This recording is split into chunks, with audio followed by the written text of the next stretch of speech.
morning students. Today we will start chapter 2 from 10th class, control and coordination. First we have discussed about the life process, in which we have discussed digestive system, excretory system, nervous system, respiratory system, etc. And now in this chapter we will discuss about the various type of process of control and coordination in plant as well as animals. So let's start. First, what is stimulus and what is response? देखिए, अगर environment में कोई भी change होता है तो हमारी body उसके अकॉर्डिंग कुछ ना कुछ रिस्पोंड करती है. वो चेंज जो एनवायरनमेंट में हुआ वो क्या है? आपका स्टिमुलस. और उसके बदले में हमारी बॉडी ने जो आंसर दिया वो क्या था? Response. Suppose you are touching a hot utensil. आपने किसी गर्म बर्तन को टच किया तो जो टच था वो क्या था? आपके लिए स्टिमुलस, और बदले में आपके माइंड के पास सिग्नल गया और आपने वहाँ से हाथ हटाया, वो क्या था? आपका response. Control and coordination in case of plants. As we all know that plants are living but they don't have a proper nervous system to control and coordination, but still they are responding. They respond due to touch, due to light, due to water. They do this control and coordination. They do this type of control and coordination due to presence of some kind of chemical substance inside it, and it is known as the hormone. And in case of plants, they are known as the phytohormone. Phyto means plants. That why the plant hormone are known as the phytohormone. Now we will discuss about the phytohormones. These are of 5 types: auxin, gibberellin, cytokinin, ethylene and ABA. ABA is abscisic acid. First we will discuss about the auxin. Auxin is a growth hormone. It helps to increase the height of the plant. It is present at the tip of root as well as shoot. So it increases the height above the ground or below the ground. There are many types of auxin. One is indole 3-acetic acid, which is a natural auxin, and indole 3-butyric also is the example of auxin, and 2,4-D which act as weedicide, it is also a auxin. Now gibberellin.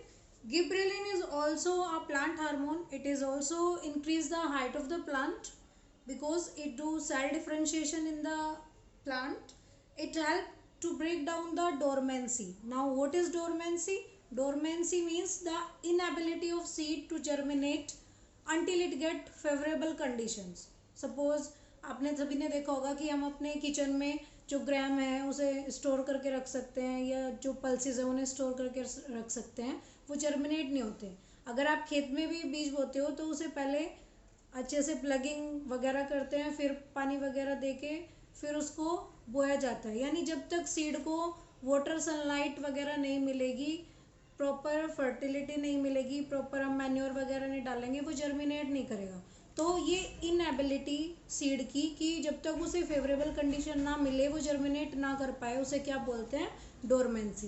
लेकिन अगर आप उसमें gibberellin डालोगे तो वो क्या करेगा? Seed की इस इनएबिलिटी को ब्रेक डाउन कर देगा, ख़त्म कर देगा और उसे जर्मिनेट कराने में हेल्प करेगा. Now next one is cytokinin. As the name indicates, cytokinin. Cyto means cell division. It help in cell division of the plant. It help in the breakdown of dormancy also, and it help to delay the aging of leaves. यानी पत्तियों के गिरने में देरी करता है. देर तक पत्तियां रहेंगी तो देर तक प्लांट हरा भरा रहेगा और उसमें फोटोसिंथेसिस होगी, यानी उसकी ग्रोथ प्रॉपर्ली होगी. It also help to open the stomata and it promote the fruit growth. Ethylene. Ethylene अकेला ऐसा प्लांट हार्मोन है जो कि गैशियस फॉर्म में प्रेजेंट होता है और ये फ्रूट राइपनिंग में हेल्प करते हैं. यानी कच्चे फ्रूट को पकाने का काम आप किससे कर सकते हो? इथाइलिन से. And the last one is ABA. ABA means abscisic acid. It is the only hormone which act as growth inhibitor. यानी ग्रोथ को रोकेगा, अकेला ऐसा हार्मोन है ये, because it close the stomata at it induce dormancy in the plant. यानी dormancy को बढ़ाएगा, प्लांट्स को, सीड को जर्मिनेट नहीं करने देगा और पत्तियां सुखाने का काम करेगा ये, पत्तियों को रोल कर देगा, क्योंकि ट्रांसपिरेशन नहीं होगा। जब स्टोमेटा क्लोज होंगे तो ट्रांसपिरेशन भी नहीं होगा और प्लांट के अंदर एक स्ट्रेस की सिचुएशन हो जाएगी, यानी वो प्रॉपरली ना तो एक्सचेंज ऑफ गैस कर पाएगा, ना ही लॉस ऑफ वाटर कर पाएगा in the form of water vapor. That's why it is also known as the stress hormone. We will discuss about the various type of movement in plant, such as first one is phototropism. Photo means light. The movement of plant toward light is known as phototropism. अगर plant light की तरफ अपनी movement show कर रहा है तो उसे क्या बोलेंगे? Positive phototropism. अगर वो उससे दूसरी साइड मूव कर रहा है तो उसे क्या बोलेंगे? Negative phototropism. Now geotropism. Geotropism as a name indicate किस में होगा? रूट्स के अंदर होगा. The movement of plant part in response to gravity is known as geotropism. Now chemotropism. The movement of plant part in response to chemical is known as the chemotropism. Hydrotropism, the movement of plant part towards water is known as hydrotropism. Movement of plant due to touch is known as thigmotropism.